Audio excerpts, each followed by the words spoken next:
So to find the rule, we're going to use this simplified form. F of x is equal to a times c exponent x plus k. And for example, if they ask you to find the rule of this function, the first thing you should notice is that your asymptote here is at y is equal to 5. Therefore, you know your k already. You know that k will be equal to 5.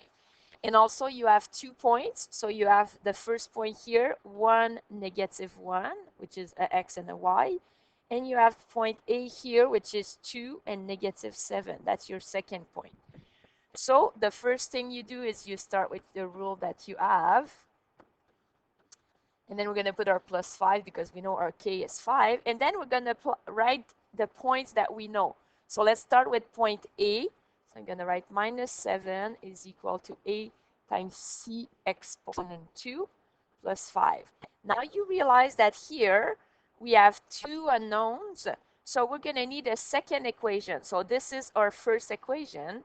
And let's find a second equation. How can I find a second equation? I have a second point. So, hey, good news. I can use my second point. So -1 is equal to a times c exponent 1 plus 5. So now I have 2 unknowns, but I have 2 rules. So how do you solve that? You can either use comparison method, substitution, or elimination. In this case, I suggest that we're going to go with comparison method. And what we're going to do is we're going to isolate the same letter in both equations. So imagine that you want to isolate the same letter in both equations. I suggest we isolate our a because there's no exponent to our a. All right, so let's go with that.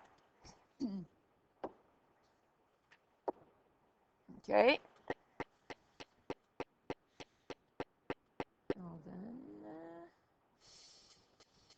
So if we're going to use isolate our a in this equation, the 5 will go on the other side. So -7 minus 5. We're going to have -7 minus 5. And then to get our a, we need to divide by c exponent 2. So that's -12 over c exponent 2 for the first rule. And for the second rule, we do the same. The 5 goes on the other side. So -1 minus 5 over c, that equals our a. So -6 over c equals our a. So the first step is to isolate our a in both equations.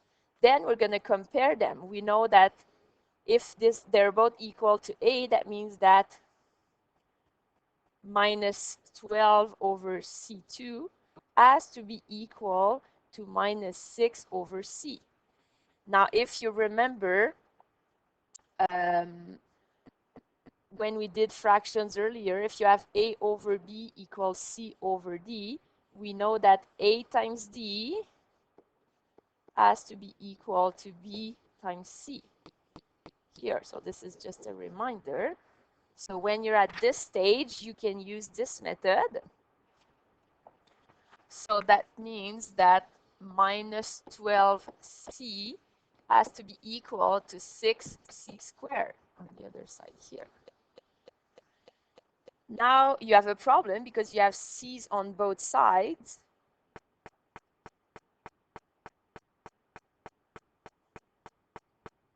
So what you can do, you can get rid of this c. You can divide by c on both sides here to get rid of that one. So then you're going to have -12 is equal to 6c, because c squared over c1, you have to subtract your exponent. So we get c1. And then we divide by 6. We divide by 6. So -2 is equal to c. So we found our c value.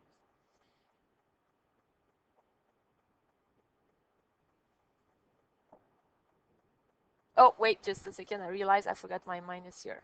It was -6c2. So it's -6 minus 6. So then divide by -6, our c will be equal to 2. Now, how do we find a? So we know from the previous rule, if we just go back up a little bit, see we have 2 options for a. We can use -12 over c2. So a is equal to -12 over c2.